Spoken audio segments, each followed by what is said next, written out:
1 kilo डिंकाचे लाडू करण्यासाठी लागणारे साहित्य 2 कप किसलेलं सुकं खोबरं, पाव कप खसखस, पाव कप पांढरे तीळ, 1 कप साजूक तूप, 3 ते 4 कप काजू, 3 ते 4 कप बदाम, 1 कप अक्रोड, अर्धा कप डिंक, 200 ग्रॅम खारीक पूड, अर्धा कप किसलेला गूळ, पिस्त्याचे काप, सुकं खोबरं, खसखस, तीळ मध्यम आचेवर हलकेसे सोनेरी रंगावर भाजायचे।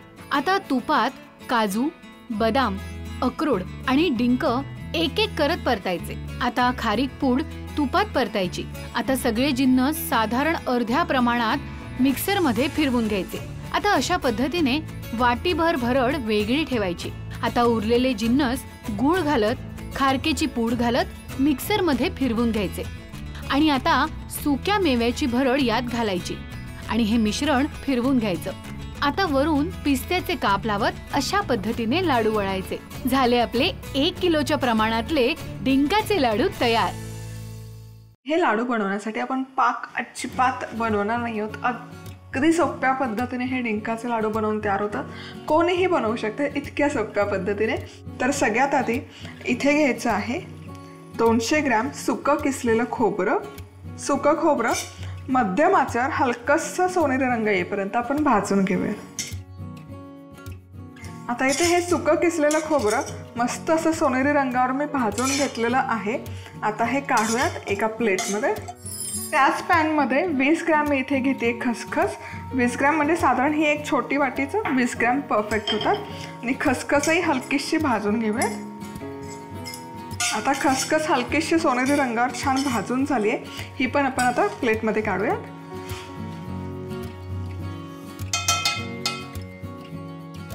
आता याच पॅनमध्ये 20 ग्रॅम मी घालते तीळ, पांढरे तीळ आणि तीळही छान खमंग भाजून घेऊयात।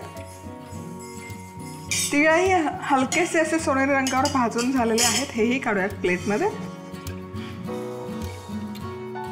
आता याच पॅनमध्ये आपण सुकामेवा तळून घेणार आहोत। टोटल 200 ग्रॅम साजूक तूप आपण इथे वापरणार आहोत।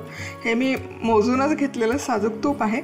यातलं साधारण एक 4 चमचे तूप मी आत्ता घालतीये सुरुवातीला आणि यामध्ये घालायचे 100 ग्रॅम काजू आणि मस्त सोनेरी रंगावर काजू तळून घेऊया। आता इथे काजू बघू शकाल, काजूलाही मस्त असा गोल्डन रंग आलेला आहे। हेही काढूयात प्लेटमध्ये। याच तुपामध्ये घालूयात 100 ग्रॅम बदाम आणि बदामही छान तळून घ्यायचे। बदामही मस्त असे फुललेत, हेही काढूयात आणि आता घालूयात 100 ग्रॅम वॉलनट। वॉलनटही हलकेसे फ्राय करायचे। तर वॉलनटही मस्त खमंग असे तळून झाले, हेही काढूयात प्लेटमध्ये। आता याच पॅनमध्ये आणखी साजूक तूप मी वाढवतेय। ते साजूक तूप छान गरम झालं की इथे मी घालते 50 ग्रॅम डिंक। तर डिंकाची पूड माझ्याकडे तयार होते त्यामुळे मी ही पूडच घालते। तुमच्याकडे पूड नसेल तर तुम्ही डिंकाचे खडे घालून ते तळून घेतले तरी चालेल। आता हा तळलेला जो डिंक आहे हा डिंकही काढूयात। आता आणखी साजूक तूप घालायचं त्याच तव्यामध्ये। एक 2-3 चमचे साजूक तूप मी ठेवणार आहे 200 ग्रॅम मधलं, जर पुन्हा लाडू गळताना मला लागलं तर। बाकी सगळं यामध्ये घालून घेते आणि यामध्ये मी घालते खारीक पूड। ही दुकानामध्ये ना विकत मिळते, तीच मी घेतलेली आहे। विकत नसेल तुम्हाला आणायची तर मग तुम्ही काय करू शकता, खारीक घ्यायचे, ते त्यातल्या बिया काढायच्या, खारकाचे तुकडे करायचे, तुकडे तळून घ्यायचे आणि मग मिक्सरला फिरवून घ्यायचे। पण तयार पूड मिळते म्हणून मग मी तयार पूड घेते। आता ही खारीक पूडही छान अशी परतून घ्यायची तुपामध्ये। आता हे छान अशी परतून घेतलेली आहे, भाजून घेतली आहे आणि आता गॅस बंद करूयात आणि हे सगळे जिन्नस हलकेसे थंड करून घेऊया। इथे ना मी पाक बनवणार नाही आहे। मग आपण काय करतो तर आपण काय करणार आहोत, सगळं एकजीव करणार आहोत फूड प्रोसेसरमध्ये आणि लाडू वळणार आहोत। तर सगळ्यात आधी काय करणार आहे ना, मी सगळ्यात आधी सुकामेवा मी काढून घेते आणि यामध्ये थोडासा हा तळलेला डिंकही घालते। याचं कारण तुम्हाला मी सांगते पुढे। सगळे जिन्नस थोडे थोडे घालायचे, खोबरं पण घालते। आता सुकामेवा फूड प्रोसेसरमध्ये काढून घेतला की याची पेस्ट आधी नाही करायची, आधी फक्त पल्स करून याचे तुकडे करून ठेवा। फूड प्रोसेसर नसेल तर मिक्सरचं सगळ्यात मोठं भांडं घ्यायचं आणि माईट बी तुम्हाला एक 3 ते 4 बॅचेसमध्ये हे सगळे जिन्नस थोडे थोडे घेऊन ब्लेंड करावं लागेल। आता इथे तुम्हाला जसं मी सांगितलं की मी आधी सुरुवातीला आहे ना सगळी पेस्ट नाही करणार आहे, कारण आपण यामध्ये ना लाडू वळताना पाक बनवत नाही, त्यामुळे हे जे सुकामेवा आहे याचं जे ऑइल रिलीज होतं त्यामध्येच लाडूला बाइंडिंग देणार आहोत। त्यामुळे आधी हलकेसे क्रश केलेले हे जे सुकामेवा आहे हा मी एक मोठा बाउलभर काढून घेते। हा नंतर आपण पुन्हा मिक्स करणार आहोत, जेणेकरून लाडूमध्ये जो क्रंच लागतो सुकामेव्याचा तो मस्त असा क्रंच येईल। त्यामुळे एक मोठा बाउलभर हे काढून घेते मी सुकामेवा।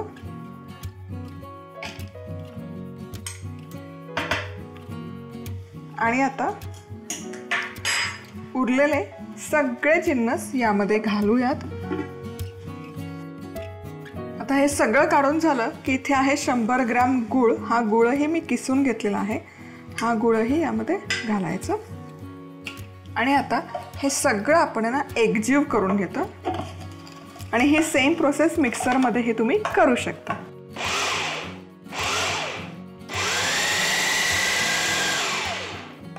फूड प्रोसेसरमध्ये 1 स्ट्रोकमध्ये हे सगळी प्रोसेस होते, म्हणून मी प्रोसेसर वापरते। तुम्ही बघू शकाल छान हे सगळं असं मिक्स झालेलं आहे आणि याला ऑलरेडी ऑइल रिलीज व्हायला सुरुवात झालेली आहे।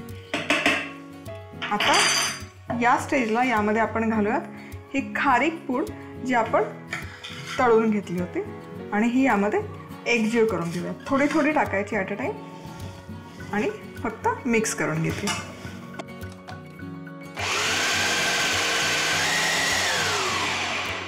खारीक पूड मी पूर्ण यामध्ये ना ब्लेंड करून घेतलेली आहे। आणि आता सगळ्यात लास्ट स्टेप म्हणजे हा जो सुकामेवा आपण बाजूला काढून घेतला होता हा यामध्ये घालून फक्त एक पल्स करून घ्यायचा 4 ते 5 वेळा, म्हणजे तो त्यामध्येच एकजीव होऊन जाईल। नंतर केला एकजीव तरी चालेल, पण यामध्ये छान ब्लेंड होऊन जाईल।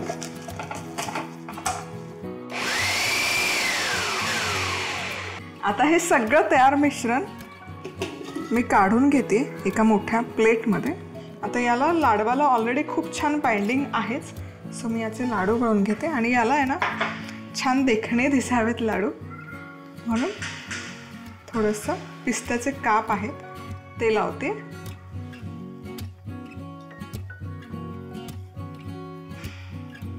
तुम्ही बघू शकाल छान असं तेल ऑलरेडी याच्यातून रिलीज होतंय लाडू बांधताना पण, आणि अगदी विनासायास हे लाडू बांधले जातात, फार काही कष्ट नाही घ्यावे लागत। छान असं डिंकाच्या लाडूला जसं टेक्स्चर हवं तसं अचूक टेक्स्चर आलेलं आहे, मस्त चंक्स पण आहेत सुकामेव्याचे। येस, आणि आपला हा लाडू वळून तयार आहे। क्या बात आहे, मस्त दिसतोय। ठेवूयात। डिंक लाडू मस्त दिसतात। हे प्रमाण जर तुम्ही घेतलं तर यामध्ये 25 ते 27 मध्यम आकाराचे डिंकाचे लाडू मस्त बनवून तयार होतात। हे लाडू वळले की हवाबंद डब्यामध्ये तुम्ही स्टोअर करू शकता। 2 ते 3 महिने हे व्यवस्थित टिकतात, अजिबात खराब होत नाही, कारण आपण सगळे जिन्नस छान तुपामध्ये तळून घेतलेले आहेत।